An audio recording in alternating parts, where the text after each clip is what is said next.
Teaching வந்து எப்படி இருக்கணும், டீச்சர்களுக்கு நீங்க சொல்லக்கூடிய ஒரு சில கைடன்ஸ்? முதல்ல நம்ம சப்ஜெக்டிவா இருக்கணும். எந்த நீங்க உண்மையிலே இப்ப இப்ராஹிம் சொன்னது மாதிரி நீங்க வந்து எந்த பாடம் இப்ப மனசுக்குள்ள பையன்களுக்கு வந்து பதியணும்னு அவசியம் கிடையாது. நமக்கு முதல்ல மனசுக்குள்ள இருக்கக்கூடியது வெளிக்கொண்டு இருக்கிறதுக்கு நமக்கு முதல்ல தெரியாது. அதை கொஞ்சம் அந்த ஒரு ஷைனஸ் இல்லாமையே எதையுமே ஒரு படிச்சுன்னு பிள்ளைங்களுக்கு புரியுது மாதிரி கொஞ்சம் ஸ்லோ. ஏன்னா இடையில இங்கிலீஷ் மீடியம் வந்ததுக்கு அப்புறம் என்ன, இப்ப சென்னைக்கு வந்ததுக்கு அப்புறம் இங்க நிறைய இங்கிலீஷ் மீடியம் தான் பாக்குறேன்.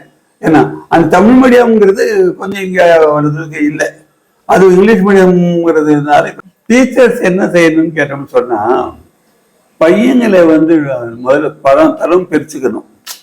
தரம் பிரிச்சு அதுக்கு ஏற்றாப்புல அவங்களுக்கு இருக்கணும். அவங்களுடைய காலகட்டம், இந்த காலகட்டத்தில் அவங்க எல்லாம் அந்த மாதிரி எல்லாம் இந்த மாதிரி எல்லாம் ரொம்ப ஒபீடியண்டா இருப்பாங்கன்னு நினைக்க கூடாது. ஏன்னா இருக்கு இல்ல நம்ம அதுக்கு ஏற்றாப்புல எல்லாத்தையும் விட்டு கொடுத்து போற மாதிரி தான் இருக்கணும். அதனால நம்ம அனுசரித்து போகக்கூடிய ஒரு தன்மை நமக்கு நிறைய வரணும். அதான் இப்போ எனக்கு ஒரு டீச்சர்ஸ் என்ன சொல்லக்கூட நினைக்க கூட அதான் நினைக்கிறேன்.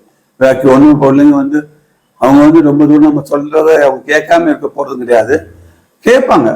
ஆனா சொல்லக்கூடிய சமயத்துல நம்மளுக்கு வந்து அவங்களோட வந்து ரொம்ப பிரதர்ஹுட்லியா அப்படி அந்த ஒரு ஃப்ரெண்ட்லியா நம்ம போயிட்டு கொஞ்சம் அதுல கீழே இறங்கி நடத்தினோம்னா அந்த பிரஸ்டீஜ் பார்க்காம இருக்கணும். என்னுடைய கேள்வி அதான்.